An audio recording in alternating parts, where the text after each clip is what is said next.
Making a comic seems like a daunting task. If you're anything like me and need to know where to begin, how to end, and everything in the middle, just starting feels impossible. Lucy and I started seriously writing Aelita when I was 15 and she was 11. We've only had 4 years of experience since then, and because my brain is about as big as the top half of a pistachio shell, in that short amount of time I have made an insurmountable amount of mistakes that I would not wish on my greatest enemies.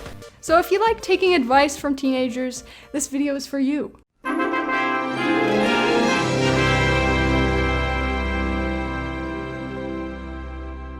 As a side note, you can probably already tell, but I'm not a professional. You don't have to do things the exact way we do them. This is mostly meant to give you an idea of how to start working on your own comic. I'll be showing you our current comic making process, giving some general advice on things I wish I knew before I started, and answering some of the questions you've sent me on Instagram.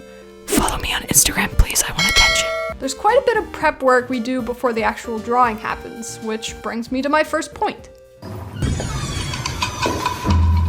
The backbone of your comic is your script. You really can't skip this step unless you want to immediately set the rest of the process to impossible make one mistake and you die mode. The reason I know this is because when I was like 13, I made my first attempt at creating Aelita. I got my pencil and my sheet of printer paper, drew about 3 panels, and then proceeded to stare at the paper for the next 2 hours because my brain said, "Damn bro, now what?"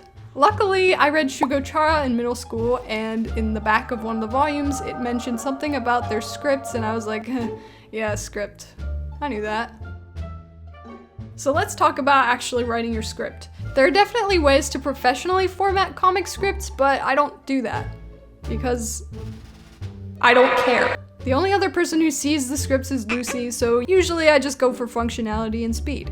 First, it's a good idea to write a timeline. I can't show you anything from our timeline because it's laced with spoilers, but it's basically just a big bulleted list of everything that happens in your story in order from start to finish. I can, however, write an example for you.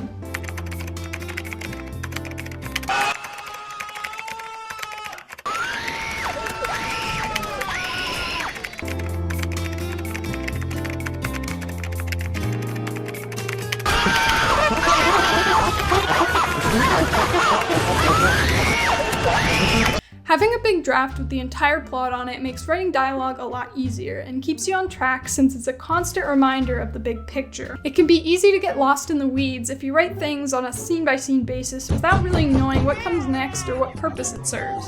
That's not to say it's impossible, there are plenty of people who write as they go, but I've always loved stories that give you little hints about the big reveal as it progresses so the reader can slowly start putting the pieces together alongside the characters. And that's only really possible if you know exactly what's going to happen and when.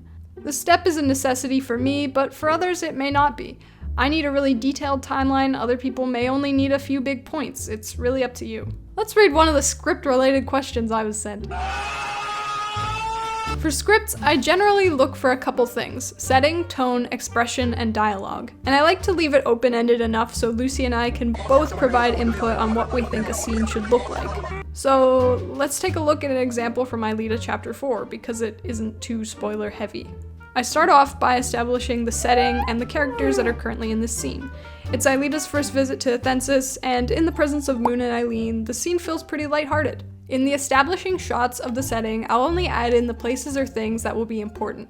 Everything else can be added in during the actual drawing part. So the vendors, crowd, festival things, and the king's sigil are the most important parts of this scene. It's also worth noting that I'll type up a new paragraph like this every time the setting changes. It helps Lucy out more in the storyboarding process. Next comes the dialogue. The way I do this is pretty simple. I indicate who's speaking by starting with their name and follow that up with whatever they're talking about. I use asterisks to show their movement, expressions, and emotions, and parentheses to indicate thinking. If there's a lot going on, I'll write another little paragraph about what each of the characters are doing.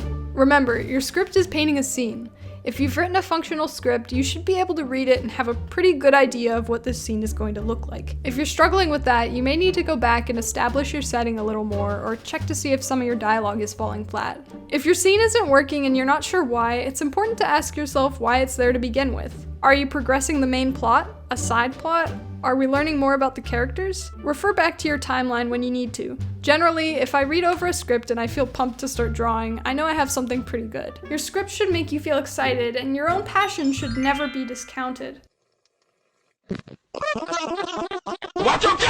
So you're ready to start making progress on the actual art for your comic now, right? Wrong. There are a couple more things you should consider doing. Some of these you may even want to strongly consider doing. They'll definitely save you time in the long run. First, I raise you this: concept art and character references. This goes double for people like me who enjoy giving their characters a Kardashian-sized wardrobe. When I say concept art, I mean anything from areas and important items to variations of character designs and outfits. The main goal is to keep designing until you get something you really like. This is mostly to improve your continuity and to make sure the characters and areas stay consistent all the way from their first appearance to the end of the series. Of course, you don't have to do this for background characters and stuff, only where it's necessary.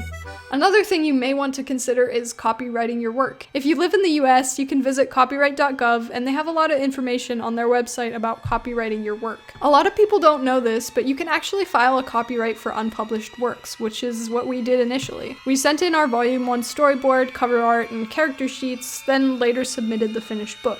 Lastly, this part is really important. If you plan on printing your work, please do some research on different printing companies and their specifications. I printed with Kablam on my first go around, so I'll be using their template as an example here, but there are plenty of other indie printing companies to choose from. So Kablam has a lot of templates. This is their manga-sized template, and it refers mostly to your document size and how your book will be trimmed once it's printed. Because I'm an idiot, I made everything the wrong size, and it took forever to resize it and make sure everything was within the live area and not going to be trimmed off. And after shrinking my pages down, my screen tones got squeezed together and it looked really dark and blotchy. So TLDR, make your comic the right size from the get-go. It saves you weeks of time and pain. Please, I'm begging you. Oh, and as a side note, when I made the Chapter 1 reboot, I made it all the wrong size. Again. Despite all of that. Hey, it's me now. Hey, it's me now. Hey, it's me. I'm fucking ill. Hey, it's me. I'm the fabled storyboarder.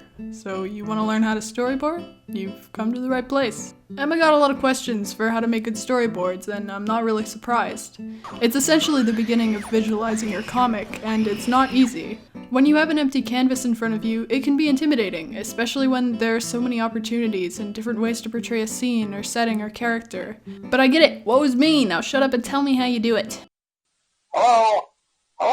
Using a sketchbook, I'll draw out a very basic idea of what I want the pages to look like, complete with panels, text bubbles, and some super bare-bones stick people. These panels are normally drawn very small, so I can fit around 12 comic pages on one sketchbook page. This method helps to give the chapter a good flow and allows you to plan page turns in advance. Speaking of page turns, storyboarding this way allows you to see which pages fall on the left side and which pages fall on the right side. When people talk about page turns, they're generally referring to big reveals or dramatic impressive artwork. Usually, these are situated on page turns because you turn the page and it immediately catches the reader's eye. The first question I got is, how many panels per page is best? How many? How many is it? I love you, True. So this varies greatly between scenes. Generally, you'll want action scenes to have less panels per page. This is because when you depict action, everything needs to be clear-cut and decipherable in order for the reader to understand. Something I failed to do when we wrote Aelita 4 years ago was take into account that comics aren't animated, they're static.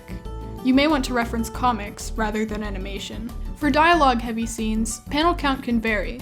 For simple conversations between characters, I'll normally have a considerable amount of panels on the page indicating who's talking, where they are, etc. But if there's an important piece of information being told or a big bombshell twist is dropped, I'll sometimes make less panels and enlarge the existing ones to accentuate what is being told to the reader. The difference in panel count between action and dialogue scenes is dependent on what the reader's eye typically focuses on. When a lot of dialogue is present, readers will normally skim over the drawings and subconsciously focus on the words. This is why it's important to put a lot of information about the setting and characters in the background in order for readers to grasp what's going on. Because there's normally a lack of dialogue in action, it's important to make the art as cohesive as possible with a smaller number of panels. The other question I wanted to answer was, how do you pre-plan where text bubbles go? So I have a strategy for this that I think works pretty well. Don't think of text bubbles or sound effects as afterthoughts that need to fit somewhere on the page. They're assets that, when used effectively, can completely change the pace of a scene. Text is your friend. We've already established that where there's text, the reader will focus on it.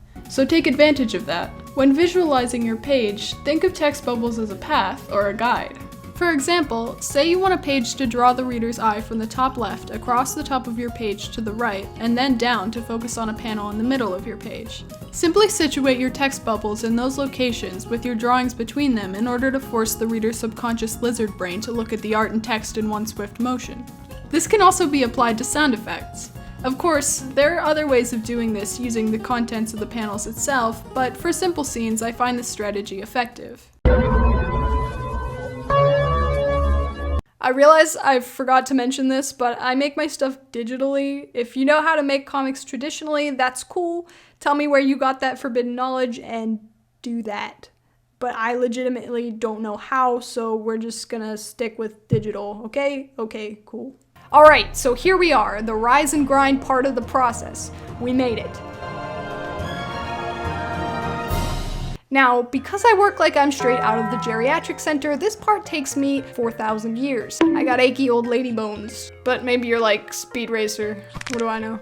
I'm not gonna tell you how to draw. I don't think anyone likes to be told how to draw. And obviously from here you'll be using those storyboards you just made and going off of that. I did get a question that says, what program do you use? Ooga booga. With horribly unsettling eyes that just bore into my soul. I use a lovely little program called Clip Studio Paint. In fact, I've probably used this program for a little over half of my lifespan. You know, back when it used to be called Manga Studio. Real ones remember. So, short form essay, I love Clip Studio. I'd ask for her hand in marriage on our first date, and even though she'd reject me, I would never forget her face. Basically, it has a lot of tools that make comic creating really easy, it's not hard to learn, and there's a lot of stuff you can download from the community on their website. Clip Studio is the baddest bitch I know. There's probably too much to go into in this video, but if you'd like to see some Clip Studio comic making tips and tricks, let me know. I could definitely make something like that. I probably should make something like that. So you made it through the grind. Now it's time to share. Lucy and I shared Aelita on our Definitely Not Shady homemade website, but we have plans to put it on other comic sharing websites like Webtoon. It's up to you how you share your comic, but there are lots of options out there. Do some research and figure out what best suits you. Just make sure you actually share it. You worked hard on it. Now that we're at the end of the video, I wanted to give some closing thoughts. When we made the first version of Aelita, it was a real struggle. Right now, it's basically just 212 pages of comic that, unfortunately, I don't think we'll ever sell again, because we don't like it. Even though we don't like it and we're redoing it, the experience we gained from making it is so valuable. Technically it was a failure, but I learned so much and I want to keep going. I want other people who haven't even started yet to feel the same way. Hopefully this video helped you out a little bit. I'd love to make some more. Like I said, I'm not a pro, but I figured documenting my trials and errors could help somebody out. If you have any more questions or places that you'd like me to go into more detail on, let me know. I'll link some of the resources mentioned in this video down below, of course. Leave a like if you liked it, subscribe to the channel if you're cool. We really just do whatever we want here, but I'd like to do more art and writing videos because that is unfortunately my occupation. Thanks for watching. I'll see you in the next one. I was recording this for an hour and a half and I'm done. I have a headache. I was here too. She was here too.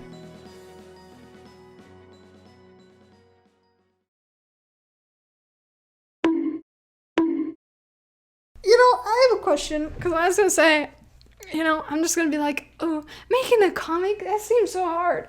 But then it's at the same time, all I've done on the channel is play Fire Emblem. Lucy and I started. Lucy and I sharded. When I was 15 and Lucy was 11, I sharded, bro. No, bro, I probably know what sharding while I was watching Paige and Canadian. That happened. It's a true story. There's quite a bit of prep work. There's You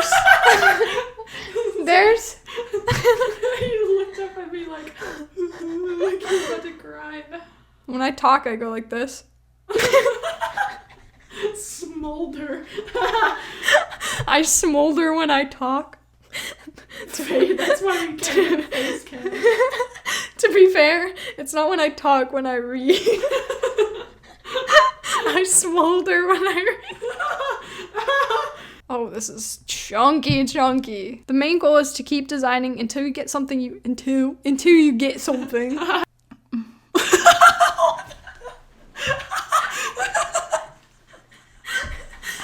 a moment, smile, baby noise.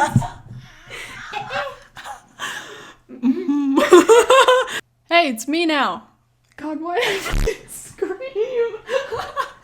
It's me! Girl. You don't have to be loud. Don't finger the desk.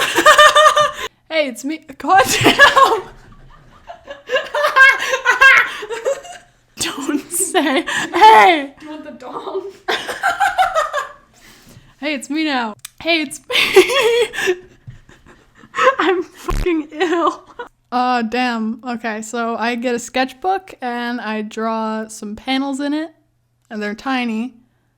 And I put the panels like that's Aelita. God, I sound like a fucking homeless person. You sound like a young boy. What did I go for a homeless person? Me walking up to someone on the street asking for change. Hey, it's me now.